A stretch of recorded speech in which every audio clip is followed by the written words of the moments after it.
Voter list সংশোধন নিয়ে 5টি নতুন নিয়ম জারি করল নির্বাচন কমিশন। সেক্ষেত্রে আপনাদের বাড়িতে যখন বিএলওরা আসবে এসআইআর এর জন্য, সেক্ষেত্রে কি আপনি ভোটার কার্ড কিংবা আধার কার্ড কিংবা প্যান কার্ড এই সমস্ত কিছু কি দেখাতে পারবেন? এই নিয়ে কি জানিয়েছে নির্বাচন কমিশন, সেই 5টি নতুন নিয়ম সম্পর্কে আপনাদের বিস্তারিত জানিয়ে দেব। সেই জন্য ভিডিওটিকে সম্পূর্ণ অবশ্যই দেখবেন। বছর ঘুরলেই পশ্চিমবঙ্গে বিধানসভা ভোট। রাজনৈতিক দলগুলো যখন ভোট প্রস্তুতিতে গা ঘামানো শুরু করে দিয়েছে, তখন বসে নেই নির্বাচন কমিশনও। ইতিমধ্যে পশ্চিমবঙ্গের বিভিন্ন ডিভিশনে নির্বাচন কমিশনের তরফে বুথ লেভেল অফিসার অথবা বিএলওদের প্রশিক্ষণ দেওয়ার কাজ অলরেডি শুরু হয়ে গেছে।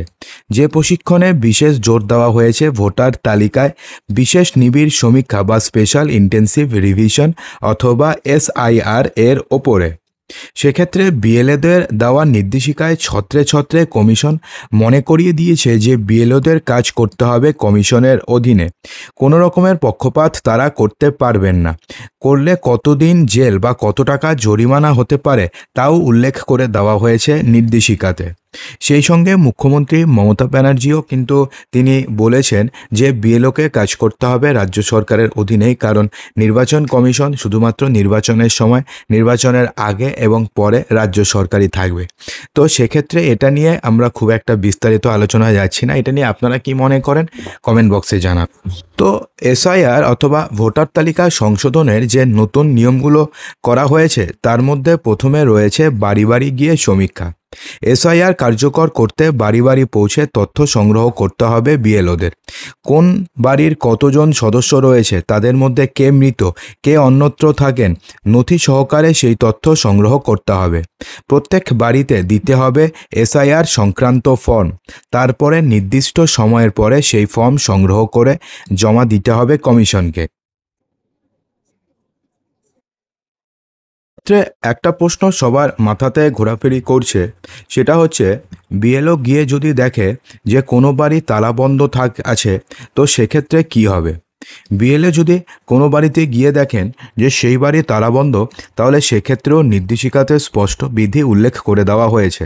বলা হয়েছে যে এসআইআর সংক্রান্ত ফর্ম ওই বাড়িতে ফেলে আসতে হবে। তারপরে সেই বাড়ির কারোর ফোন নম্বর সংগ্রহ করে জানাতে হবে বিষয়টি। পরিবারের সময় নিয়ে সেই বাড়িতে গিয়ে বোঝাতে হবে ফর্ম পূরণের পুরো বিষয়টি। কমিশনের নির্দেশিকাতে স্পষ্টভাবে বলা হয়েছে যে সমীক্ষা করতে গিয়ে যদি দেখা যায় যে কোনো বাড়ি তালাবন্ধ রয়েছে, তাহলে সেই বাড়িতে একাধিকবার যেতে হবে। সেক্ষেত্রে কমিশনের গাইডলাইন্সে বলা হয়েছে যে একজনের বাড়িতে বিএলও 4বার পর্যন্ত যাবে। তো সেক্ষেত্রে 4বার যাওয়ার পরে সেই বাড়িতে যদি কাউকে পাওয়া না যায়, তাহলে সেক্ষেত্রে তাদেরকে 1 মাসের পূর্ণ সময় দেওয়া হবে। 1 মাসের মধ্যে সে নিজেকে ভারতীয় নাগরিক হিসাবে প্রমাণ করতে পারবে। তার জন্য কি হবে, টোটাল 11টা ডকুমেন্টস রয়েছে, যে ডকুমেন্টসের কথা আপনাদের আগেও বলেছি এবং একটু পরে বলবো। সেই ডকুমেন্টসের মধ্যে যে কোনো একটি ডকুমেন্টস নিয়ে গেলে পরে সে ভারতীয় নাগরিক বা তার নাম ভোটার লিস্টে চলে আসবে, কোনো সমস্যা নেই।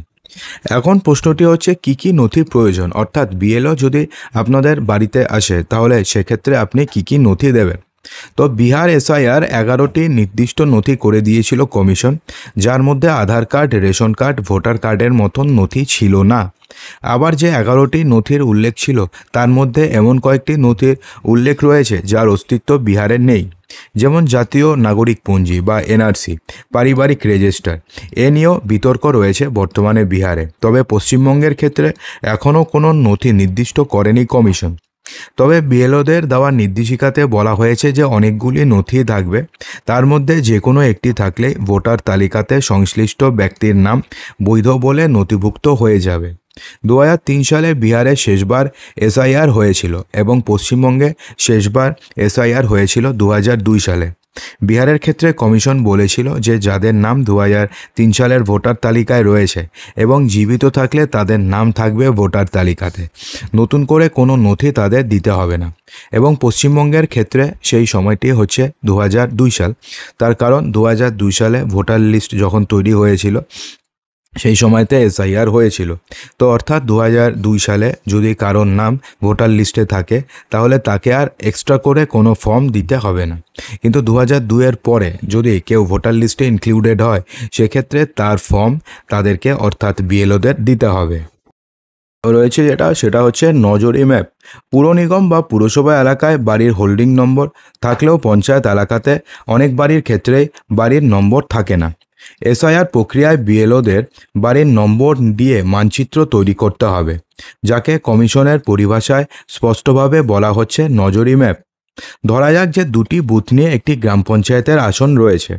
সেক্ষেত্রে দুটি বুথকে পৃথকভাবে ধরে বাড়ির নম্বর তৈরি করতে হবে বিএলওকে। সেইভাবে তথ্য নথিভুক্ত করতে হবে। যারা কারোর বাড়িতে ভাড়া থাকেন তাদের নামও নথিভুক্ত করতেও বিশদ তথ্য জমা দিতে হবে। সাহায্য চাই নামে একটি পোর্টালও তৈরি হবে।